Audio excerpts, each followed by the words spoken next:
Hey everybody, this is RC Peck. Good to have you here. So I'm going to start off with a price chart of the Shanghai Stock Exchange, and that's what you're seeing on the screen. This is about 3.5 years of information.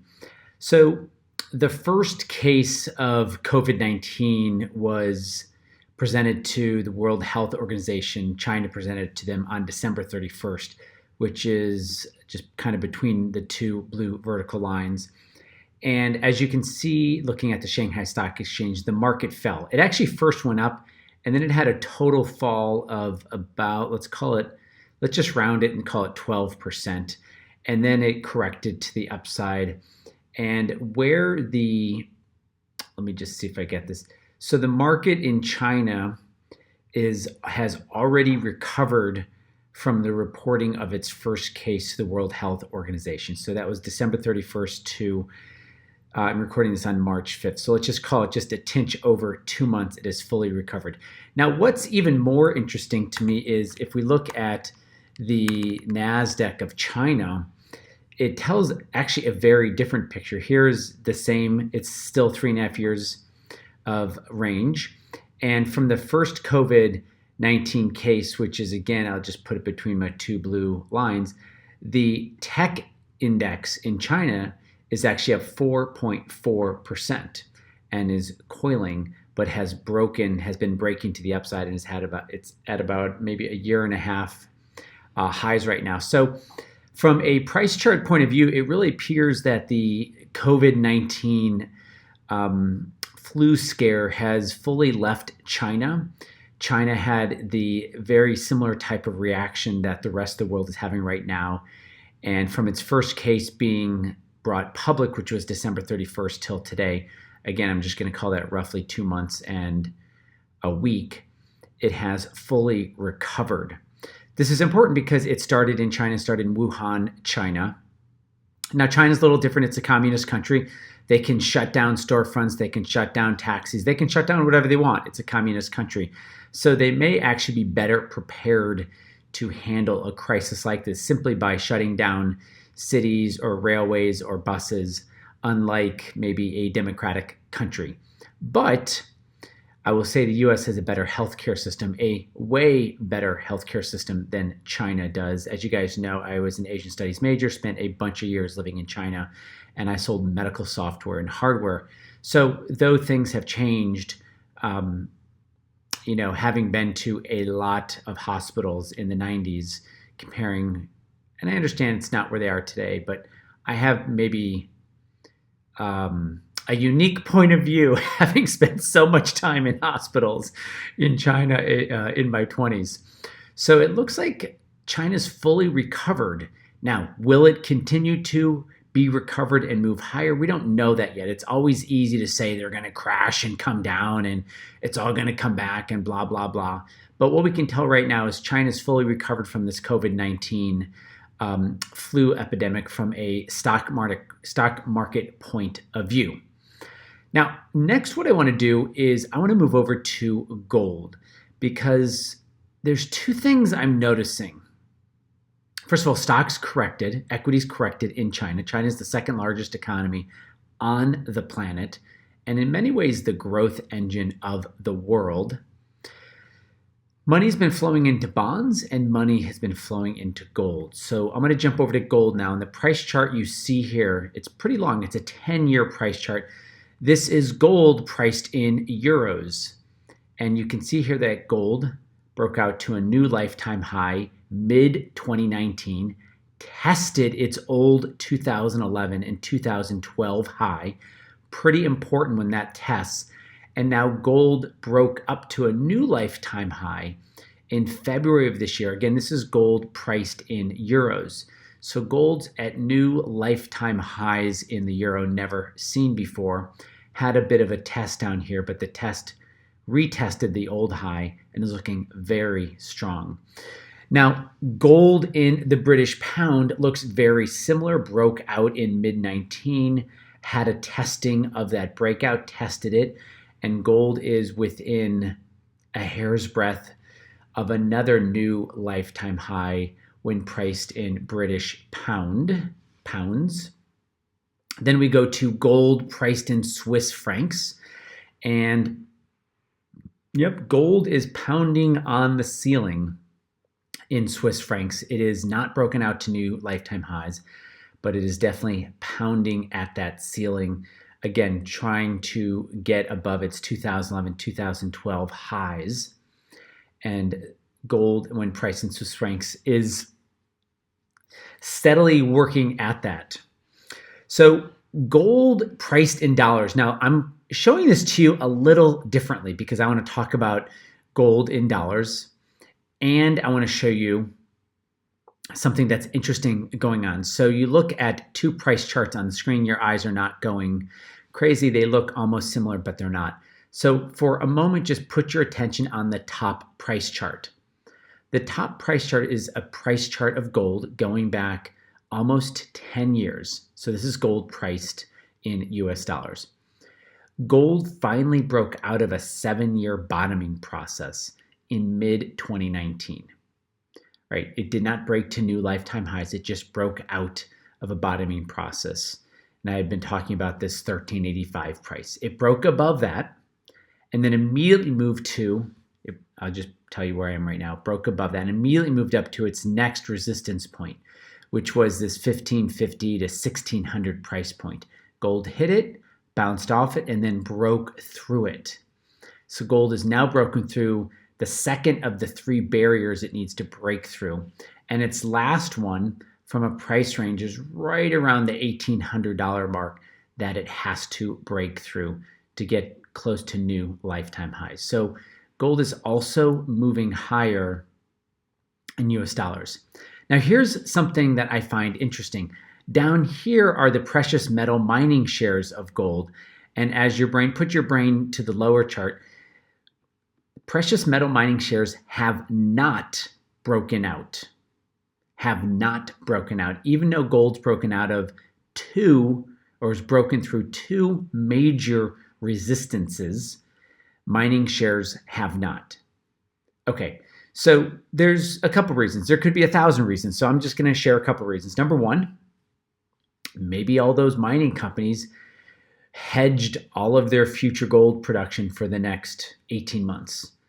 And so it doesn't matter what gold does because they sold forward all of their, say, ounces of gold at $1,300, $1,400 an ounce. That's one thing. Number two, there is an incredibly huge short position on gold itself. And so maybe one way that all these short position people are attempting to contain this outbreak of gold going higher is to actually control the shares below. Perhaps those are easier to control. I'm making this up, guys. I don't really know. And the third is that maybe GDX, right, the precious metal mining share, is just building up and it's coiling and it's coiling and it's coiling. And what we do know is eventually it will catch up to gold, and it may do that over a week, may do it over a few days. But if gold goes up and tests that $1,800 mark and then eventually goes up and tests that $1,900 mark, then we could possibly see GDX catch up. But right now, it is not. Okay, guys, I want to show you one more thing. I'm moving my attention over to yields. Okay, I know, yields. So this is the 10-year German yield. I'm showing you 10 years of price. The black horizontal line is the 0 mark. So anytime the black squiggly line goes below the black flat line, German yields are yielding a negative number. So German yields hit a negative number in April of last year, absolutely cratered down to a bottom in August, September, moved higher. I'm down here, guys, in the corner. And what's interesting is the German 10-year is now challenging that negative 72 basis points again. It's about 2 or 3 basis points again up against its old lifetime low. So this is really interesting. It'll be interesting to see if the yield bounces off that negative 72 basis points or if it moves through it.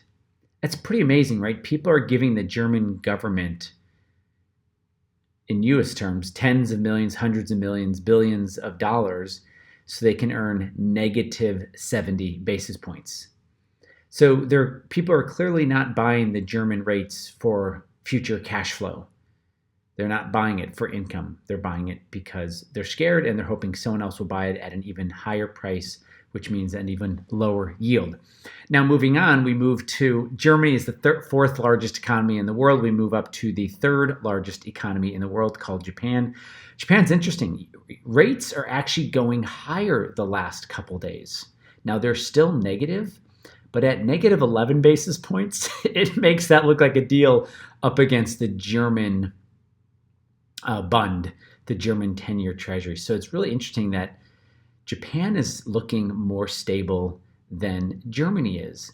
And we're not seeing that panic in Japan, even though you can see panic anywhere on any of your screens, whether that's screens on your wrist or in your pocket, in your bedroom, in your kitchen, in your family room, in your dining room, in your bathroom, crisis to crisis to crisis.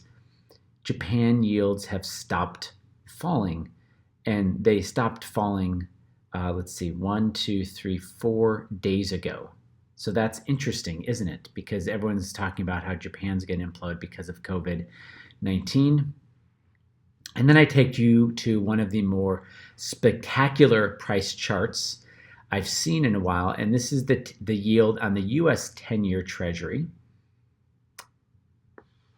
Let me actually replace that. I have the 30-year on here. I want to show you the 10-year. The 10-year looks even more like, oh my gosh. So the 10-year is now yielding below 1%. Isn't that amazing? It's yielding 92 basis points. 92 basis points. Guys, people buying the US 10-year, they're not buying it for cash flow. People are buying it because they're absolutely panicking. This is what a panic looks like. Now, the only other country I see kind of panicking similar to the US as far as rates is the UK. Actually, hold on. I gotta find the UK. Oops. Hold on. I want to find the UK. Nope.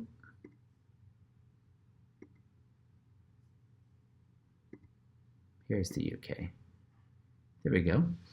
So here's the UK 10-year yield. Looks very similar to US. But again, if you think about this, in the UK, they're only giving you less than 1/3%. So there's a couple things I want you to remember about rates. One, we live in a relative world. So the US at a 10-year is paying you 92 basis points. The UK is paying you 30 basis points. Japan's paying you negative 11 basis points. And Germany's paying you negative 69 basis points. It's all relative, guys. You can't go to a different planet and get different yielding bonds. So everything is relative. Of course, this could go much lower. It's all relative. So we have some very interesting things going on. Money is absolutely piling in to bonds and gold, but not gold shares. And money is acting differently depending on where the virus is and what kind of state it's in. The virus was first, COVID-19 was first reported in the US on January 20th. January 20th. And I go back to Chinese NASDAQ because they started on the 31st right here. This is what it's looked like since they're reporting to date. And then if I put in the United States NASDAQ, it was first reported on January 20. Let me get to 20th. There, the first day market opened. So this is what is going on right now based on the first reporting between those two blue vertical lines. The left one is where it was first reported in the US to where the market is today. Again, this is the NASDAQ. So guys, this is a lot of information. I find this stuff fascinating. Many times, I always worry because I don't want to be part of the problem, giving information, giving noise.